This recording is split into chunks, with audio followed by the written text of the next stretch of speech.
Alhamdulillah. Alhamdulillahilladzi arsala rasulahu bil huda wa dinil haq liyuzhirahu 'ala dini kullihi walau karihal musyrikun. Asyhadu an la ilaha illallah wahdahu la syarika lah wa asyhadu anna sayyidana Muhammadan abduhu wa rasuluh. Allahumma fasholli wa sallim wa barik ala sayyidina Muhammad wa ala alihi wa ashabihi ajma'in. Amma ba'd. Wa ya ibadallah, usikum wa iyaya bitaqwallah. Faqad fazal muttaqun wa ahadzukum wa nafsi ala ta'atillahi wa rasulihi la'alakum tuflihun. Qala Allah Ta'ala fil kitabil karim. A'udzu billahi minasy syaithanir rajim. Bismillahirrahmanirrahim. Ya ayyuhalladzina amanu Ya ayyuhalladzina amanu ista'inu bis-sabri was-shalah. Innallaha ma'as sabirin. Sidang Jumat yang berbahagia, semoga Allah memberikan kepada kita kebahagiaan dunia dan akhirat, memberikan kepada kita petunjuk, futuh, memberikan kepada kita kelembutan hati untuk selalu berada di dalam jalan-jalan takwa, jalan-jalan taat. Selanjutnya, khatib berwasiat kepada diri sendiri dan pada seluruh kaum mukminin dan mukminat, muslimin dan muslimat. Marilah kita tingkatkan ketakwaan kita kepada Allah Subhanahu wa Ta'ala dengan sebenar-benarnya takwa. Dalam keadaan susah, dalam keadaan senang, dalam keadaan terang maupun dalam keadaan gelapnya kehidupan. Ujian demi ujian, kesenangan demi kesenangan. Itulah isi dunia yang telah teradon dengan berbagai macam masalahnya. Maka siapa-siapa yang tidak tertipu oleh dunia, maka hatinya akan menjadi tenteram, mendekat kepada Allah Subhanahu wa Ta'ala. Sidang Jumat yang berbahagia, setiap manusia pasti mengalami musibah. Hanya sedikit yang selamat, tetapi musibah tersebut memiliki tingkatan yang berbeda-beda. Yang pertama adalah musibah dalam agama. Inilah musibah yang paling berat. Semoga Allah melindungi kita dari akhir-akhir ini, di akhir zaman, di mana telah teradon dengan fitnah hoax merajalela. Yang tidak benar menjadi benar, yang benar menjadi salah. Semua dalam bentuk manipulasi, dalam bentuk konspirasi yang terus terjadi, yang kita hidup di dalamnya. Rasulullah berpesan bahwa di akhir zaman umat Islam akan terpecah menjadi 73 golongan. Dan 73 golongan itu menyatakan paling ahlus sunnah wal jamaah, paling benar, paling sunnah, sampai umat dibuat bingung dalam keadaan-keadaan yang sangat sesat dan menyesatkan. Allah dibawa untuk menuduh saudaranya di dalam keadaan yang bid'ah, dolalah, masuk neraka. Dan itu adalah bentuk kesombongan togut-togut yang muncul dalam kelakuan. Masih belum selesai dalam peperangan dalam diri. Man arafa nafsahu faqad arafa rabbahu. Barang siapa yang mengenal dirinya, maka dia akan mengenal Allah. Dirinya adalah badan lahir, punya kaki, punya tangan, punya mata, punya telinga, bisa berjalan, bisa berbicara, dan itu masih ada diberikan oleh Allah berupa nafsu, keinginan-keinginan. Orang yang menuhankan keinginan, orang yang menuhankan kepada akal, dia akan tersesat. Dan orang yang menuhankan hartanya, dia akan menjadi orang yang miskin. Dan siapa yang mengandalkan kepada makhluk, dia akan menghinakan diri kepada makhluk. Maka hendaknya seorang manusia cukup andalkan Allah Subhanahu wa Ta'ala untuk keselamatan dari musibah agama. Maka Syekh Muhammad Zaini Abdul Ghani yang terkenal sebagai abah guru sekumpul berwasiat kepada kita, ada dua yang harus dihindari oleh umat agar tidak bingung pada musibah agama, yaitu yang pertama, hindari orang-orang yang mulai menghujat kepada ulama tauhid dan ulama sufi. Dan yang kedua adalah menghindari kepada orang-orang yang sudah memarahi ahli fikih, memaksakan kehendak, tidak lagi percaya kepada ulama-ulama mazhab, Imam Hanafi, Imam Maliki, Imam Syafi'i, dan Imam Ibnu Hanbal. Ini adalah mayoritas yang disebut sebagai Ahlus Sunnah wal Jamaah. Kalau ada golongan yang sifatnya menghujat dan lain sebagainya, memaksakan kehendaknya, berarti orang itu belum selesai dengan dirinya, masih menganggap pengakuan manusia, aku benar, kamu salah. Kebenaran tidak dicari melalui perdebatan, tetapi kebenaran dalam sisi agama adalah dengan bertanya dan berdiskusi dengan hati murni dan tidak diketahui oleh orang. Di dalam kitab Ihya Ulumuddin dan kitab Minhajul Abidin, Imam Al-Ghazali berkata, agama bukan untuk diperdebatkan, tetapi bagaikan mencari mutu mutiara yang hilang ketika bertemu, bertanya dalam kerendahan hati dan ketawaduan. Setelah itu, ketika semua diskusi selesai, alhamdulillah, saya sepakat dengan pendapat Anda. Saya sudah ditolong oleh Anda untuk menemukan mutu mutiara manika yang hilang, yang tidak saya ketahui, sehingga persaudaraan umat itu jauh lebih baik. Sekarang ulama dijauhi, ulama dipersekusi, orang pakai baju gamis kadrun. Itu adalah bahasa-bahasa nafsu yang seharusnya mengetuk bahwa itu adalah tindakan-tindakan pemecah belah agama. Maka di dalam kitab Nasyul Iman, Syekh Nawawi Al-Bantani berkata, dituliskan bahwa nasihat-nasihat di sana, barang siapa yang meninggalkan kepada ulama dan para ulama akan diberikan 3 musibah. Yang pertama adalah dicabut keberkahan dari semua rezeki-rezeki. Rumah tangga dapat duit banyak, tapi bagaikan neraka karena tidak lagi berpedoman kepada agama. Inilah musibah. Yang kedua adalah jika mati dalam keadaan yang tidak beriman, karena iman kacau dalam kegoncangan. Dan yang ketiga akan diberikan pemimpin yang zalim oleh Allah Subhanahu wa Ta'ala. Ini adalah suatu kengerian yang disebabkan oleh musibah agama. Bukankah agama itu ad-dinu nasihat? Agama itu adalah nasihat. Ketika nasihat dan petunjuk ditinggalkan, bagaikan kita mau ke Gunung Salak, tidak ada petunjuk apa, maka marah bahayanya kita akan celaka. Dari mana kita dapat ilmu dan nasihat selain dari guru-guru kita? Maka bertobatlah wahai saudaraku, kaum mukminin dan mukminat, muslimin dan muslimat, untuk bertawadu dan hormati orang-orang tua yang telah memberikan nasihat-nasihat agama kepada kita.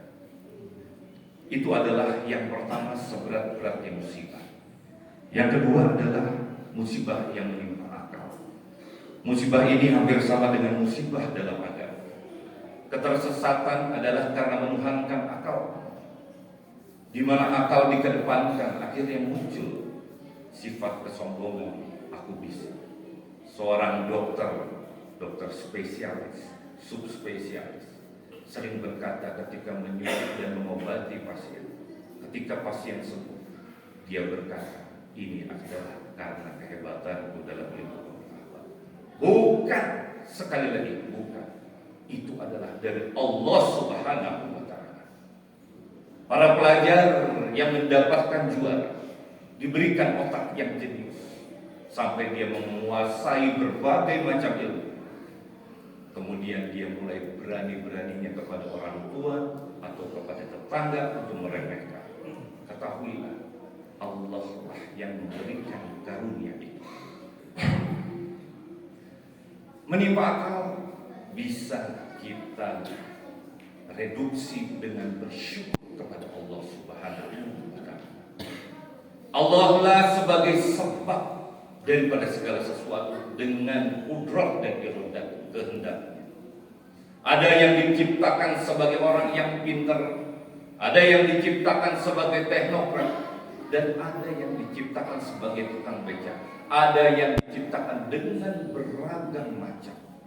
Itu adalah karena Allah mempunyai kudrat iradahnya dengan prerogatif yang benar-benar sempurna.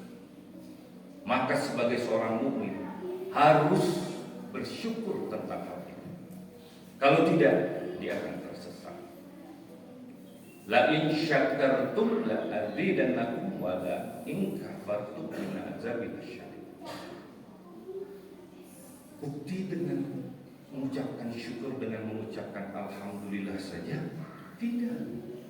tidak cukup itu, tetapi pembuktian atas mata yang kau telah diberikan padanya, telinga yang telah diberikan Allah kepadanya, kaki, tangan dan badan yang sempurna, serta seluruh harta benda yang ada. Maka itu harus diwujudkan dalam bentuk nyata. Sebagai tanda syukur adalah memakai semuanya di dalam jalan-jalan kebesaran agama ini. Sementara kita bertanya, sudah berbuat apa kita untuk agama kita? Yang muda menyia-nyiakan waktu. Yang tua sudah pensiun juga sama, tidak mengingat pada kematian karena terkena penyakit dulu amal akibat tidak bersyukur. Akibatnya tersesat karena menghantam akal. Maka dia akan berangan-angan bahwa hidup ini akan selamanya. Dia akan berangan-angan bahwa saya bisa begini dan bisa begitu, menunda-nunda kebaikan. Akhirnya pahala lari dari itu adalah yang kedua. Yang ketiga, musibah yang berkenaan dengan nafsu. Musibah ini juga buruk. Dia melibatkan manusia dengan berbagai macam keinginan. Nggak usah heran, tadi saya dengar di Masjid Kuba bahwa hari Minggu akan ada kajian subuh. Alhamdulillah, yang datang hanya satu baris. Tapi kalau nonton bola Argentina dengan Indonesia full. Apa sebab? Hanya untuk bersenang-senang dan berleha-leha. Itu adalah karena khatir nafsu, bisikan nafsu yang berguncang terus. Maka orang yang belum selesai dengan ini, belum bisa mengendalikan, dia tidak akan menjadi orang-orang yang bersyukur kepada Allah Subhanahu wa Ta'ala. Dia lebih sibuk dengan dunia. Dia lebih sibuk dengan legasi, pengakuan orang atas diri. Padahal itu semua akan ditinggalkan dengan kata inna lillahi wa inna ilaihi raji'un. Yang keempat, yang di dalam derajat yang paling rendah musibah adalah musibah dalam urusan dunia. Inilah yang paling ringan. Musibah inilah yang paling sering menimpa orang-orang baik. Sedangkan musibah yang paling sering menimpa orang-orang yang jauh dari Allah adalah musibah agama. Makanya gak usah heran, KTP Islam tapi memusuhi agama itu. Tidak usah heran. Mereka dapat bencana dalam agama dan dibinasakan Allah, tapi merasa senang. Mereka lupa akan dosa. Mereka menentang Allah. Datangkan kalau perlu hari ini. Dia berkata, Memang neraka ada, surga ada. Kamu pernah ke sana? Pertanyaan-pertanyaan itu adalah pertanyaan bentuk tidak percayanya. Iman sudah melayang, tapi KTP tetap Islam. Maka urusannya adalah dia dengan Allah Subhanahu wa Ta'ala. Bapak-bapak, ibu-ibu, bapak-bapak sidang jemaat yang berbahagia, kita sering usaha, gagal, belum berhasil. Ada yang mengeluh tentang kehidupan akibat musibah ringan. Dianggap bahwa musibah ini jauh lebih penting dibandingkan musibah agama. Padahal dari tali agama ini adalah yang paling ringan. Kita berpikir begini, ketika bangun pagi, kita sudah mengeluhkan tentang hidup. Sesungguhnya kamu sudah tidak beradab kepada Allah Subhanahu wa Ta'ala. Kamu sudah mengeluhkan Tuhan. Kamu sudah mengeluhkan dan berprasangka buruk kepada Allah Subhanahu wa Ta'ala. Dan kalau kita berdoa, mintalah apa yang dia minta dari Allah. Tidak menyuruh menjadi orang kaya. Allah tidak menyuruh menjadi presiden direktur. Allah tidak menyuruh kita untuk menumpuk-numpuk harta. Tidak. Satu-satunya yang diperintah adalah wa ma khalaqtul jinna wal insa illa liya'budun. Beribadah dengan ilmu. Maka setinggi-tinggi inilah yang harus ditemui. Maka kita tidak akan tertipu oleh dunia yang sedemikian tarikannya bagaikan lebih kuat daripada tarikan resonansi dan magnetic resonance imaging MRI. Kalau di MRI kita dekat pakai jam tangan masih dibuka bisa ketahuan. Ini lebih kuat dari itu. Begitu manisnya sebutan-sebutan ini. Padahal yang tadinya muda akan menjadi tua. Faman mu'ammirhu nakishu fil khalqi afala ya'qilun. Barang siapa yang kuberikan kepanjangan umurnya akan kukembalikan kepada kejadian. Yang tadinya kulitnya kencang akan menjadi keriput. Yang tadinya giginya bagus akan menjadi ompong. Yang tadinya matanya tajam, yang muda-muda ini kudu sadar, akan menjadi mata lamur.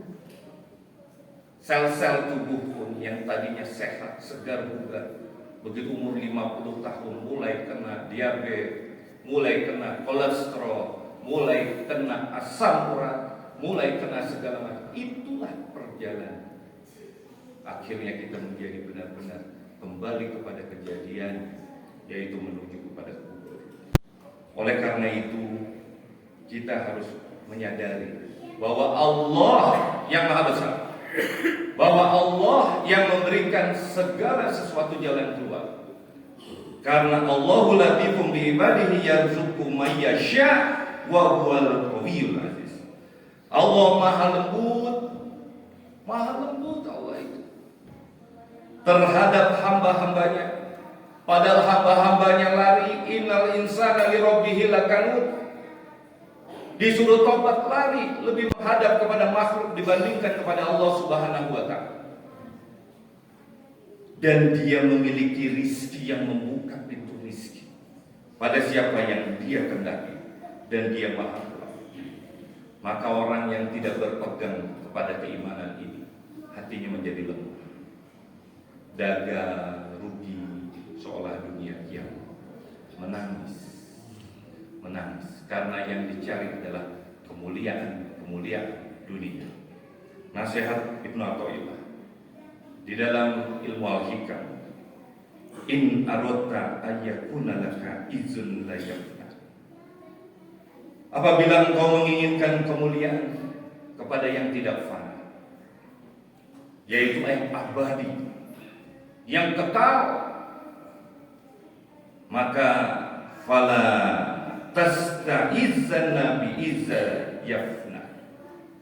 Janganlah sekali-kali engkau merasa mulia dengan kemuliaan yang fana. Jadi direktur, jadi wali kota, jadi kepala OPD, apalagi presiden direktur, anggota dewan, semua itu kesementaraan, ketidakfanaan. Yang fana akan habis, tetapi kamu lupakan ketidakfanaan, yaitu mulia bersama dengan Allah Subhanahu wa Ta'ala. Kurang apa lagi kita yakin, bapak-bapak, saudara-saudaraku seiman yang kusayang, wa may yattaqillaha yaj'al lahu makhraja wa yarzuqhu min haitsu la yahtasib wa may yatawakkal 'ala Allah fa huwa hasbuh. Dan barang siapa yang bertakwa, Allah akan berikan pertolongan. Maka pertolongan Allah itu tipis bagi orang-orang yang menegakkan sholat, berhati bersih, menjauhi dengki, menjauhi sombong dan penyakit-penyakit hati lain. Wa yarzuqhu min haitsu la yahtasib, dan Allah akan jaminkan rezekinya dari pintu tak terduga. Wa may yatawakkal 'ala Allah fa huwa hasbuh. Dan bagi Allah, orang-orang yang bertawakal itu akan dijamin kecukupannya. Mudah-mudahan kita merasa yakin dengan adanya khotbah ini. Ini adalah hanyalah seuntai kata yang mudah dilupakan.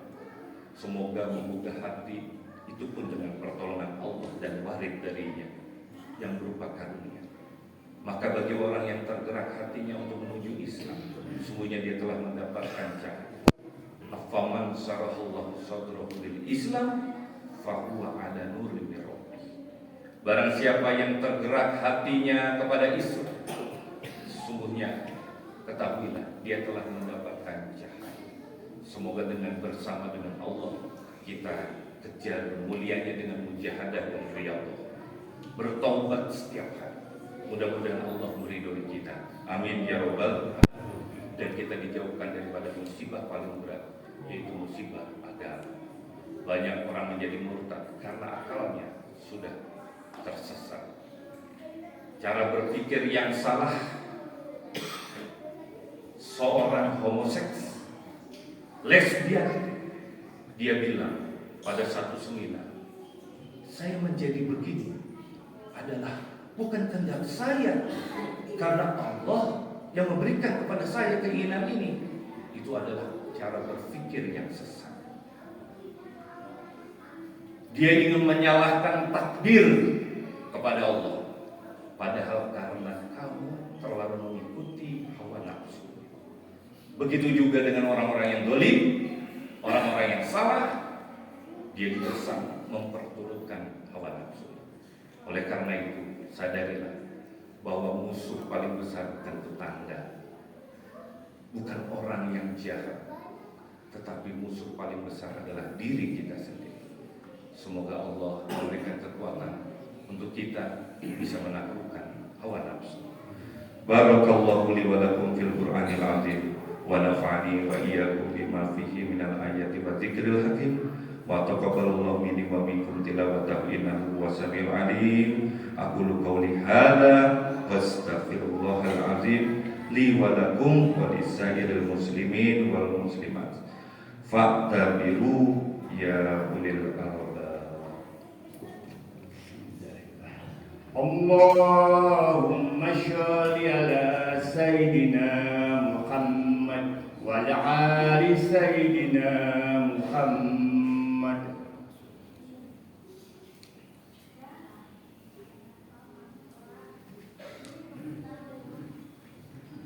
Alhamdulillah, alhamdulillah hamdan katsiran kama asyhadu an la ilaha illallah wahdahu la syarika lah ilmu liman jahada bihi wa kafar wa asyhadu anna sayyidina Muhammadan abduhu wa rasuluhu sayyidul khalaiqi wal bashar sallallahu ala sayyidina Muhammadin wa ala alihi wa sahbihi ajma'in wa sallama tasliman katsiran amma ba'd.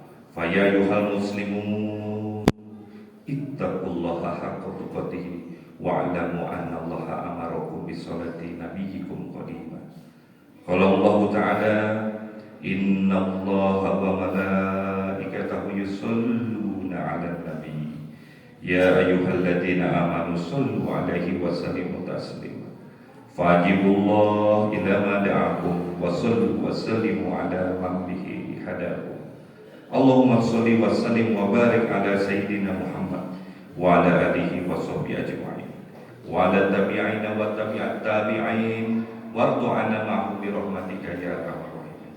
اللهم اغفر للمؤمنين والمؤمنات والمسلمين والمسلمات الأحياء منهم والأموات إنك سميع قريب مجيب دعوات يا قاضي الحاجات. اللهم انصر من نصر الدين واخذل من خذل المسلمين وعلي كلمتك إلى يوم الدين. اللهم ادفع عنا البلاء والوباء والغلاء والفحشاء والمنكر والشدائد والشيوخ المختلفة والمحن ما ظهر منها وما بطن من بلدنا هذا خاصة ومن بلدان المسلمين عامة إنك على كل شيء قدير وبالإجابة جدير. ربنا اغفر لنا ولإخواننا الذين سبقونا بالإيمان ولا تجعل في قلوبنا غلا للذين آمنوا ربنا إنك رؤوف رحيم. ربنا آتنا في الدنيا حسنة وفي الآخرة حسنة وقنا عذاب النار. عباد الله إن الله يأمر بالعدل والإحسان وإيتاء ذي القربى وينهى عن الفحشاء والمنكر والبغي يعظكم لعلكم تذكرون. فاذكروا الله العظيم يذكركم واشكروا على نعمه يزدكم واسألوا من فضله يعطيكم ولذكر الله أكبر. أقيموا الصلاة.